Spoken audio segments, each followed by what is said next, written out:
I think heroes a lot, because heroes, like the definition of a hero for me and for when I talk with people, is an ordinary person put into an extraordinary circumstance who takes action.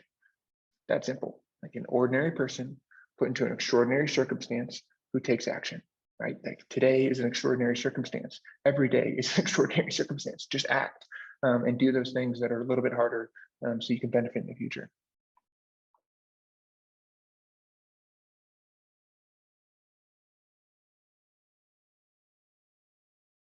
The way I think about mindset today is something, the hero's operating system is what I talk about. A hero to me has been something that's been super easy to, like, I love Marvel. I love, like, however you define a hero. And so when I think of mindset, I think of mind, mindset, mind. Where does the mind come from? It's an emergent property of your brain. Where's your brain sitting? Your brain is sitting in your body. And so those are kind of the three things. If you're more of a spiritual person too, like soul, spirit, energy, whatever would be above your mind. But that's kind of the spectrum I think of mindset on, and how those three things interplay: your mind, your brain, and your body, and how they all work together. They're all separate things, but they're all inseparable. And so when I think of mind, I think of you've got your conscious mind and your subconscious mind. And so when you're thinking your conscious mind, that's about 2,000 things-ish that you can process a second. Your subconscious mind is about 6.7 trillion things you can process per second. And so this is like one of the first places I think about, like, environment. That's why it's so massively important. To create a good mindset, you have to have a good environment. So when you're creating a mindset, I really start with thinking about what's my environment and what am I subconsciously taking in. I always start at the bottom with the body, when I'm trying to craft a better mindset. Because if you're not sleeping enough, if you are not exercising, if you're not actually just sleep. Like, people are like, well, I need to exercise, I need to work out. No, if you sleep, you'll lose more weight than if you go and exercise. If the body, which is holding your brain, is healthy, you're going to have a healthy brain. Now that you have a healthy brain, your old and new brain don't have to be mad at each other. Because when you're not sleeping, exercising, eating, doing any type of mindfulness or like breathing or the social connection, your body's communicating to your old brain's mad. If you just sit in fear and don't ever move, like, nothing will change. And so, or discomfort, nothing will change. But if you can move through it and act through it, you can create the motivation you want.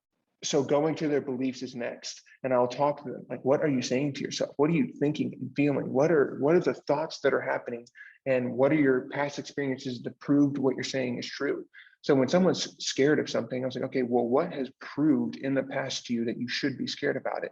I was like, okay, so you've got some false evidence appearing real right now. That fear, to me, false evidence appearing real. And that's oftentimes just asking those questions to people. It's like, wait a minute, guys, is this evidence that you're really scared for a reason? Or like, what's happening here? Like, if you just think simplistically about it, what result are you getting? What are the beliefs that you've got? What does that cause you to think and feel? And what actions have you taken? And if you want to correct that, get a different result, take a different action. And if you get a different result, it shifts your beliefs. If you have different beliefs, your feelings and thoughts also shift. When you have different feelings and thoughts, it's easier to take different actions, which get you different results: beliefs, feelings and thoughts, actions, results, and it goes in a circle.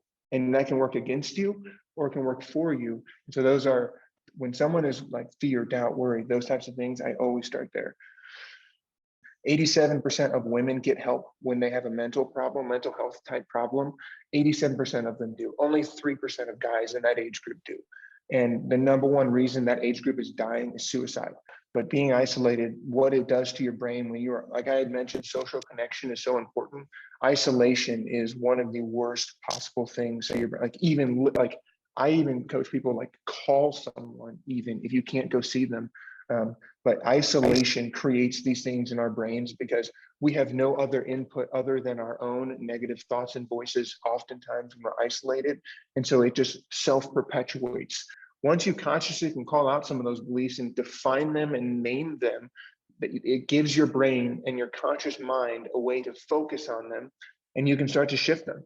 Start saying, I am enough. and it starts to pull things apart. I am important. I am worthy. Like, and it starts to pull these apart, and then it'll start forming new belief patterns and creating this change in your brain. Anger was one for me. That helped me in was a belief or a mindset. It was someone else's fault, and I was just pissed. And and I'd have these negative thoughts. And so I call mine Jerry. I literally call it out. I'm like, Jerry, what are you doing here? No one wants you here. Like, get out of here. Like, I don't need these negative thoughts. When you meditate, you are consciously calling and calming down, going in that pathway and going the reverse way. So you're going from your new brain to your old brain, where usually your old brain is going forward to your new brain and deriving your action. So just remember, if you are breathing, you can also be mindful and meditate. And so just take 5 minutes and focus on your breath. That's it. But just sit there and go back to breath, and say it over and over. And I promise you'll get better at it.